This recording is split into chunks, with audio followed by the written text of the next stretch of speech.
Power Lunch for Professionals is brought to you in part by the South Metro Denver Realtor Association and by Laura Fick, Wendy Malenko, and Ken Eder from Land Title on the web at ltgc.com. Today's guest speaker is Steve Murray from Real Trends.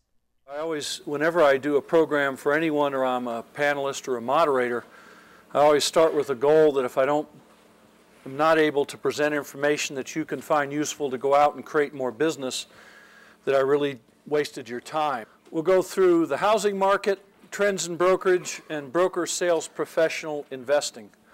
Okay, so here's some background.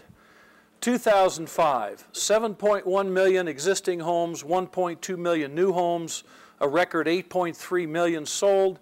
In 06, these numbers differ from the published numbers of the National Association of Realtors because my data says those numbers were not accurate. What do we hear? Now we have a brand new report. We just launched Friday. Just launched this Friday. See, I'll go ahead a slide. Here we are. We call it the Real Trends Pulse Report. We send a snap email out to 750 CEOs around the country. 64% said the January market conditions as of the end of January had improved measurably over the same month a year before, and particularly over December. Okay? Number two, 90% think that negative media is to blame.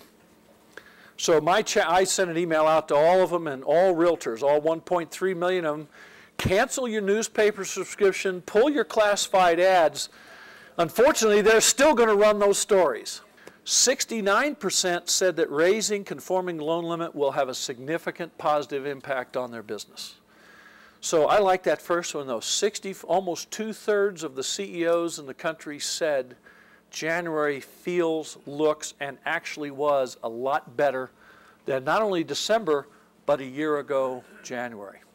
We're hearing there's a huge gap between expectations of sellers and buyers. And I'm assuming that that is true in Denver, although in Denver we didn't have the huge run-up from 2001 to 2005 that so many other people did.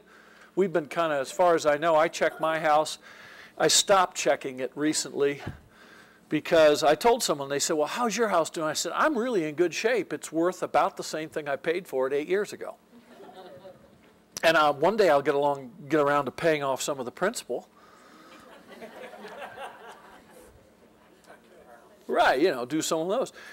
They've never seen a bigger gap, and the gap in other states is probably bigger than it even is here. And I can talk about it with data, but I can also talk about it anecdotally because I have neighbors who are trying to sell their homes, and I know the agents involved, and I know the homeowners because they're my friends, and I'm in the middle.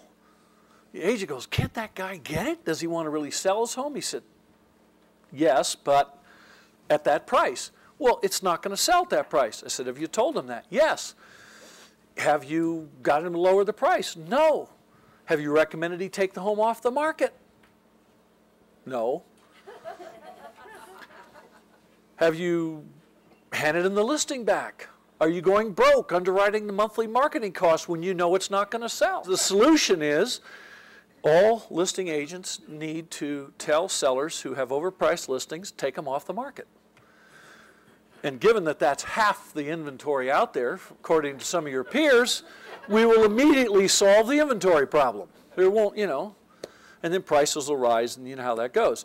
The cost of marketing homes from our discussions with your peers is beginning to, good news, raise commission levels. Professionals are getting pricing power back. We track the national average commission rate since 1991. And from 1991 till the end of 2005, it fell every single year.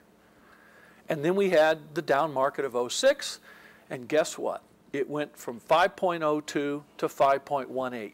The year ahead, little to no improvement in housing sales expected nationally. Some markets will show improvement.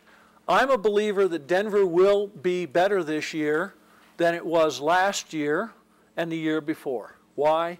Lower rates, the issue with the conforming limit, and the fact that our economy is still growing and it's going to grow.